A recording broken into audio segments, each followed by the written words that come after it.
Everyone welcome to Exam Hunter. So दोस्तों 71वीं mains आने वाली है और फर्स्ट वीडियो में हमने सोर्स के बारे में बात किया था कि मेंस के लिए हमें क्या क्या पढ़ने की ज़रूरत है, ठीक है। और इसके डिटेल्स हम लोग अपने टेलीग्राम चैनल पर भी डाले थे, ठीक है। और वहाँ पर बहुत सारे नोट्स वगैरह और फैक्ट्स वगैरह भी डाले जाते हैं जो आपके करंट के लिए काफ़ी इंपॉर्टेंट है। तो बिफोर स्टार्टिंग दिस वीडियो, अगर आप ज्वाइन नहीं किए हैं टेलीग्राम को तो ज्वाइन कर लीजिएगा, BPSC एग्ज़ाम हंटर, ठीक है ना। इसका लिंक जो है ना इस वीडियो के डिस्क्रिप्शन में डाला गया होगा। वहाँ पर mains as well as stats per day practice free of cost stats का चल रहा है, ADEO, ठीक है। इस सब का बैचेज स्टार्ट होने वाले हैं। तो आइए हम लोग मेन मुद्दे पर चलते हैं कि हमने पहला लेक्चर में हमने क्या करा था कि 71वीं जो BPSC होने वाला है, मेंस होने वाला है, उसमें क्या क्या पढ़ना है। आज हम लोग करेंगे कि किस टाइप के क्वेश्चंस पूछे जाते हैं और उसको डील कैसे करना है। आज हम लोग सिलेबस के बारे में डिस्कस नहीं करेंगे, हम लोग बस यही डिस्कस करेंगे कि क्वेश्चंस को कैसे हैंडल करना है, ठीक है ना, किस तरह से क्वेश्चंस पूछे जाते हैं, ठीक है। तो जो दिए होंगे उनको पता होगा और जो नए पहली बार दे रहे होंगे उनको बता दूं कि BPSC में पहले जो होता था 8 क्वेश्चंस करने होते थे 3 घंटे में, लेकिन 68 BPSC से ये थोड़ा पैटर्न चेंज हो गया है, ठीक है। अब हमें GS1 में 16 क्वेश्चन करने होते हैं और GS2 में 20 क्वेश्चन करने होते हैं, ठीक है ना, 20 क्वेश्चन करने होते हैं। अब समस्या ये है कि इसमें लॉन्ग भी होते हैं और शॉर्ट्स भी होते हैं। प्रीवियस ईयर क्वेश्चंस उठा के देखे होंगे आप, ठीक है। तो अब दिक्कत ये है कि टाइम, अगर क्वेश्चन आता भी है ना आपको, तो टाइम का सबसे बड़ा इशू होता है, ठीक है, कि कैसे कंप्लीट होगा। सबसे बड़ी बात है कि कैसे कंप्लीट होगा, ठीक है। तो उसी पर हम चर्चा करेंगे किस तरह से उसको हैंडल करना है। सबसे बड़ी समस्या हमारी क्या होती है कि सपोज करो कि लॉन्ग क्वेश्चन है तो उसमें हम लोग भर भर के लिखने लगते हैं और टाइम जो जितना लिखना चाहिए पेजेस उससे ज़्यादा लिख देते हैं, तो आगे चल के समस्या स्टार्ट हो जाता है कि इसको करने के लिए हमको तो आता है लेकिन समय ही नहीं है, ठीक है ना। तो उसी चीज़ को देखेंगे। GS2 में तो 2 स्टेट्स के होते हैं, वो आपका GS1 में तो वो आपका टाइम 1 घंटे के आसपास ख़त्म कर लेगा GS1 में, ठीक है ना। आपको सिर्फ 2 घंटे बचेंगे, 2 घंटे में रिमेनिंग क्वेश्चंस करने होंगे, ठीक है। और GS2 में तो आपको 20 क्वेश्चंस होते हैं, शॉर्ट्स एंड लॉन्ग दोनों मिला के, छोटे और बड़े मिला के इसको करने होते हैं, ठीक है। तब यहाँ पर हम लोग देखेंगे कि लॉन्ग क्वेश्चंस को क्या क्या करना है, कैसे उसको डील करना है, और शॉर्ट्स वाले को कैसे डील करना है, ठीक है। तो देखो, लॉन्ग क्वेश्चंस के लिए BPSC अराउंड 6 पेजेस देता है, 6 पेजेस देता है। और उनका जो पेजेस होता है ना, उनके जो पेजेस होते हैं ना, जो आप घर पर प्रैक्टिस करते हैं, A4 साइज जो पेज होता है, मार्केट से खरीद कर लाकर प्रैक्टिस करते हैं, उससे छोटा होता है, ठीक है। और जो छोटे क्वेश्चंस होते हैं जिसको नोट्स के फॉर्म में लिखा जाता है, उसके लिए BPSC आपको 2 पेजेस देता है, 1 पेज के दोनों साइड। यहाँ तक क्लियर हो गया, ठीक है। अब 6 पेज देता है तो क्या हमें 6 पेज भरना चाहिए? डिपेंड करता है।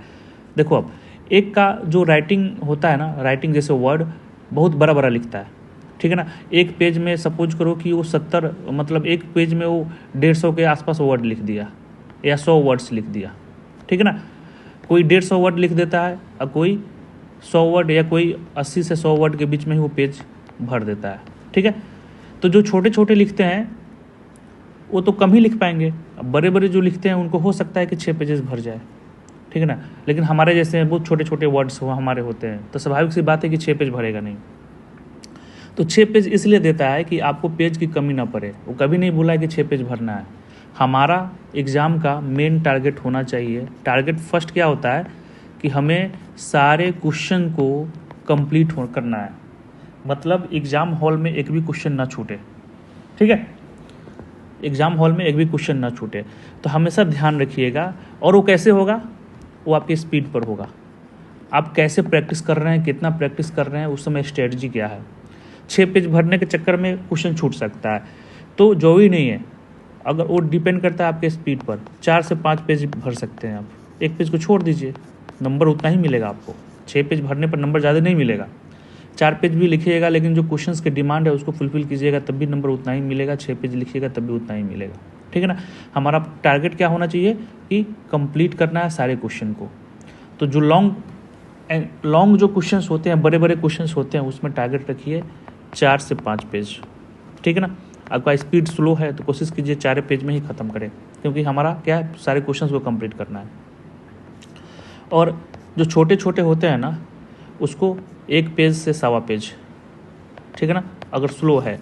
अगर आप 2 पेज 4 मिनट, हाँ अब देखो, अब लॉन्ग को करने में हमको 20 मिनट मिलता है, ठीक है ना। अगर आप 20 मिनट में कंप्लीट कर सकते हैं बड़े क्वेश्चन 6 पेज में, तो आप लिख सकते हैं। अगर नहीं हो रहा है तो आपको पेज घटाना पड़ेगा, नहीं तो सिलेक्शन रुक जाएगा, क्वेश्चन छूटेगा, सिलेक्शन रुक जाएगा।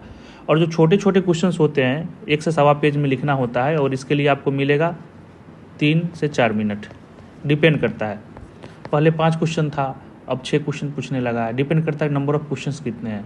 अगर 6 क्वेश्चन हैं छोटे छोटे वाले में, ठीक है, तो उसको 20 से भागा दे दो, 20 से मल्टीप्लाई कर दो, तो एक क्वेश्चन के लिए 3 मिनट मिलेगा आपको। तो उस 3 मिनट में आपको क्वेश्चन भी पढ़ना है, उसका स्ट्रेटजी भी तैयार करना है, और उसको लिखना भी है। तो 2 पेज में लिखोगे, कैसे लिख पाओगे? अगर राइटिंग अगर आपका स्लो है, स्पीड स्लो है, या छोटे छोटे लिखते हो तो पॉसिबल ही नहीं है। तो ज़रूरी नहीं है कि 2 पेज लिखना है, 1 पेज में भी 1.25 पेज में भी लिख के आप आ सकते हो, बस क्वेश्चंस के डिमांड को फुलफिल होना चाहिए, ठीक है ना। तो ये पहले देख लेना है कि पेजेस कितना होना चाहिए, आप अपने स्पीड के अकॉर्डिंग, अपने आंसर के क्वालिटी के अकॉर्डिंग उसको मैनेज करो, ठीक है। अब देखो, अब हम लोग बात करेंगे कि जो बड़े वाले जो क्वेश्चन है उसको डील कैसे करते हैं, लॉन्ग जो आंसर है उसको डील कैसे करते हैं। तो हमेशा ध्यान रखिएगा कि कुछ बेसिक्स रूल्स हैं जो आपको सब चीज़ में फॉलो करना है। सबसे पहले इसका परिचय, इंट्रोडक्शन हर क्वेश्चंस में आपको लिखना पड़ेगा। ये वर्ड मत लिखिएगा, वो समझ जाएगा वो कि इंट्रोडक्शन लिखा है। इंट्रोडक्शन कितना होना चाहिए बड़े वाले में? 5 से 6 लाइन में आप इंट्रो लिखिए। इंट्रो क्या लिखना चाहिए वो डिसाइड करेगा क्वेश्चन का डिमांड क्या है, क्वेश्चन पूछ रहा है, ठीक है। अगर क्वेश्चन करंट बेस्ड है, करंट में कोई इंसिडेंट हुआ है फिलहाल में, उसके रिगार्डिंग क्वेश्चन पूछ दिया है, तो आपका इंट्रोडक्शन भी, परिचय भी उसी के अकॉर्डिंग होना चाहिए, ना कि पुराने ज़माने का जो होता है ना, रट के जाते हैं वो हम लिख देते हैं, वैसा नहीं, ठीक है ना। वो होना चाहिए। खासकर पॉलिटी वगैरह में तो कोटेशन वगैरह सब रट लो आप, हर चैप्टर से लेकर, यही सब सिखाते हैं हम लोग आंसर राइटिंग में। तो ये पहला होना चाहिए इंट्रोडक्शन के बाद आपको, अगर बेसिक क्वेश्चन है तो कोई बात नहीं, अगर कोई भी क्वेश्चन है उसका न्यूज में क्यों रहा है वो, जैसे खासकर GS2 की बात कर रहे हैं हम, GS2 की बात कर, न्यूज में क्यों रहा है, ये क्वेश्चन क्यों पूछा है, कोई ना कोई कारण तो होना चाहिए, ठीक है ना। तो उसके रिगार्डिंग आप 2-3 लाइन में उसको डिस्कस करोगे कि हाँ भाई ये न्यूज़ था, मतलब जो कॉपी चेक कर रहा है हो सकता है उसको न्यूज़ नहीं पता हो, तो उसको क्या लग जाएगा, आइडिया लग जाएगा कि अच्छा इस न्यूज़ में था। जैसे सपोज करो एग्जाम्पल में देखो, राज्यपाल का भी सुप्रीम कोर्ट का जजमेंट आया है गवर्नर को लेकर, ठीक है ना। तो अगर क्वेश्चंस राज्यपाल पर पूछता है तो आप थोड़ा बहुत बताओगे ना करंट वाला। अगर उससे जजमेंट ही पूछ दिया, जजमेंट तक क्या था, गवर्नर से लिंक कर दिया, तो बताओगे ना कि ऐसे ऐसे इंसिडेंट हुआ था तमिलनाडु के, वहाँ के गवर्नमेंट सुप्रीम कोर्ट में अप्रोच किया था, क्योंकि गवर्नर जो है इस आर्टिकल के अधीन उनका बिल जो है पास नहीं कर रहे थे। तो ये न्यूज़ बताना जरूरी होता है, ठीक है। उसके बाद तीसरा जो है, जो आपको मार्क्स दिलाएगा, ये हो गया आपका मेन बॉडी, ठीक है। अब इसमें क्या हो सकता है, वो डिपेंड करता है क्वेश्चन क्या पूछा है, ठीक है। क्वेश्चन क्या पूछा है, जैसे हो सकता है कि जो क्वेश्चन है उसके फ़ायदे क्या है पॉजिटिव, उसके नुकसान क्या है वो भी पूछ सकता है, या चैलेंजेस क्या है, ठीक है, इसके इम्पैक्ट्स क्या हो सकते हैं, consequences, etcetera etcetera and etcetera. मतलब क्या है कि क्वेश्चन पूछ क्या रहा है। क्वेश्चन जब आप पढ़ोगे, क्वेश्चन कोई भी पढ़ रहे हो तो उसको सेग्रीगेट कर लो, डिमांड 1, डिमांड 2, डिमांड 3, ऐसे करके, और उसी डिमांड के अकॉर्डिंग मेन बॉडी में उसको आपको डालना है। इधर उधर की बातें नहीं लिखना है, क्योंकि इधर उधर की बातें लिखोगे तो नंबर वैसे भी नहीं मिलेगा, हमको मेन डिमांड जो भी है वो डालना है, ठीक है। तो ये हो गया मेन बॉडी में जो भी पूछ रहा है, उसके अलावा कुछ हम एक्स्ट्रा चीज़ मेंशन करते हैं, जैसे चैलेंजेस, ये सब तो आप जो है वो सब मेंशन करने के बाद आप सजेशंस क्या दोगे, मतलब एज ए लीडर आपके पास कोई आइडिया तो होना चाहिए कि क्वेश्चन आया है तो इसमें आपके अकॉर्डिंग क्या सजेशंस होना चाहिए, इसमें आप कोटेशन बहुत सारी चीज़ों को डाल सकते हो, कोई कमीशन का रिपोर्ट डाल सकते हो, कोई ऑर्गेनाइजेशन का रिपोर्ट डाल सकते हो। जैसे हाँ, मेरे अकॉर्डिंग ये होना चाहिए एज पर इस कमीशन ने भी बताया है कि हम ऐसे कर सकते हैं, ठीक है ना। इसके लिए प्रॉपर आपका नोट्स बनाना होना जरूरी चाहिए, ठीक है। अब देखो, अब इसमें मेन बॉडी में एक चीज़ हम बताना भूल गए हैं। ये सब जो आप पूरा डिमांड डालोगे ना, उसमें आपको डाटा, फैक्ट्स, फिगर, ये सब डालना जरूरी होता है। अब क्यों 4-5 पेज कैसे भरेगा, ये सब बताओगे ना भाई। फ्लो चार्ट्स, ग्राफ बना दिए, कोई फिगर बना दिए, कोई डाटा दे दिए, और उसका सोर्स डालना बहुत ज़रूरी है। ऐसे ना होना चाहिए कि अंदाजिए हम लोग तुक्के मार रहे हैं। सोर्स के बिना डाटा वगैरह नहीं डालना है। तो ये सब इसको इसमें डालना है।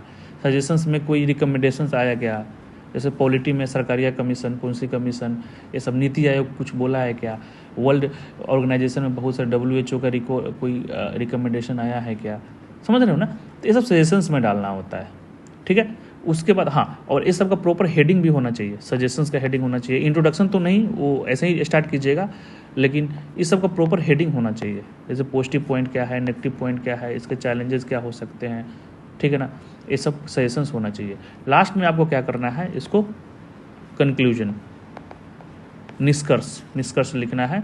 वो भी गुड नोट में 3 से 4 या 4 से 5 लाइन में लिख के इसको आप एंड कीजिए, ठीक है। तो ये प्रॉपर तरीका होगा आपका लॉन्ग आंसर लिखने का। तो एक ऐसे फॉर्मेट की तरह आप ऊपर से स्टार्ट किए, नीचे तक लिखते आ गए, कहाँ पर सेग्रीगेट किए हैं, कौन सा डिमांड कहाँ पर लिखे हैं, कौन सा डिमांड कहाँ पर नहीं लिखे हैं, ऐसा कीजिएगा तो फिर दिक्कत हो जाएगा, ठीक है ना। सामने वाले को थोड़ा भी इंटरेस्ट नहीं होगा आपके आंसर को पढ़ने में, और नंबर कम मिलेंगे। और सेकेंड चीज़, ये सब आप लिख रहे हैं ना, तो कुछ कुछ पॉइंट को हाईलाइट कीजिए। लाइन्स है या पॉइंट्स है, उसको क्या करना है, आपको हाईलाइट करना है। मतलब सामने वाले को बताना है कि हम ये भी लिखे हैं, दिखाना है, क्योंकि वो चेक कर रहे हैं। बाय द वे सपोज कीजिए कि उनको नज़र वो पड़ा है नहीं पॉइंट में, तो हाईलाइट कर दीजिए। जैसे कोई रिकमेंडेशन लिखे हैं, कोई कमीशन का रिपोर्ट लिखे हैं, तो ऐसे करके उसको हाईलाइट कर दीजिए, जिस पेन से लिख रहे हैं उसी पेन से। तो ये पूरा तरीका होगा आपका लॉन्ग आंसर लिखने का, ठीक है। अब आ जाइए छोटे वाले, ठीक है। इसके लिए ऑलरेडी हम बता दिए हैं कि 2 पेजेस देता है, 1 पेज के दोनों साइड आपको मिलेगा, ठीक है। तो अब इसको हम कवर कैसे करें, इसको हम करें कैसे, ठीक है। तो हमेशा वही है, 1 से 2 लाइन या मैक्सिमम 1 से 3 लाइन में आपको इंट्रो होना चाहिए। हमेशा ध्यान रखिएगा। इस सब जो भी छोटे छोटे आंसर है ना, उसको खींचिएगा मत। अब सपोज करो कि 3 मिनट में लिखना है आपको, 4 लाइन 5 लाइन में आप इंट्रोडक्शन ही लिख रहे हो, तो बाकी डिमांड कैसे पूरा करोगे। बात समझ में आई। इसलिए लेके ख़त्म कीजिए। उसके बाद इसमें क्या कीजिए, डिमांड को पकड़िए, मेन डिमांड को पकड़िए। क्वेश्चंस का डिमांड क्या बोल रहा है, क्वेश्चंस के डिमांड क्या बोल रहा है, फ़ायदे बोल रहा है कि नुकसान बोल रहा है, क्या बोल रहा है, उसको कवर करके लिखना स्टार्ट कीजिए। इसमें टाइम कम रहता है, तो जनरली हम लोग फ्लो चार्ट्स का यूज़ करते हैं। जैसे सपोज करो कि पॉजिटिव है, ठीक है, पहला फ़ायदा ये, एक्सप्लेन करने की ज़रूरत नहीं है, एक्सप्लेन मत कीजिए, ठीक है, क्योंकि वो आपके पास समय उतना बचेगा नहीं। दूसरा फ़ायदा ये, तीसरा फ़ायदा ये, चौथा फ़ायदा है, बस हो गया। समय बचता है तो नुकसान भी बता दीजिए, पहला, दूसरा, तीसरा, नो नीड टू एक्सप्लेन। 1 से 2 लाइन में आप इसको कंक्लूड कर दीजिए, ठीक है। ज्योग्राफी के कुछ सवाल इसमें पूछ देंगे तो उसमें और बेनिफिट हो जाएगा। आप इमेज वगैरह बना सकते हैं, इमेज वगैरह बना के भी दर्शा सकते हैं, ठीक है। तो शॉर्ट आंसर में क्या होता है ना कि आपको कंटेंट कम लिखना है, कंटेंट कम लिखना है। Content come in the sense कि आपको एक्सप्लेनेशन नहीं देना है, एक्सप्लेनेशन मत दीजिए, नहीं तो क्वेश्चंस कंप्लीट नहीं हो पाएगा, ठीक है। फैक्ट लिखिए, पॉइंट में लिख के, पॉइंट में लिख के आप क्लियर कीजिए, ठीक है ना। पॉइंट में लिख के ख़त्म कीजिए। जो भी नहीं है कि 6-6 लाइन पॉइंट ही लिखना है। अगर समय नहीं है तो 3-3 पॉइंट ही लिखिए, सब डायमेंशंस को कवर कीजिए और इसको ओके कीजिए, ख़त्म कीजिए, ठीक है। तो ये होता है छोटे वाले आंसर को डील करना। और ये पॉसिबल तभी होगा जब आप लिखेंगे। कितना भी आप सिलेबस कंप्लीट कर ले, कितना भी आप सिलेबस कंप्लीट कर ले, कितना भी कुछ कर ले, जब तक आप राइटिंग नहीं करेंगे लगातार, वो भी सामने घड़ी खोल के 20 मिनट में कि भाई हमको लिखना है, क्वेश्चन को कंप्लीट करना है, ठीक है, तब तक नहीं हो पाएगा।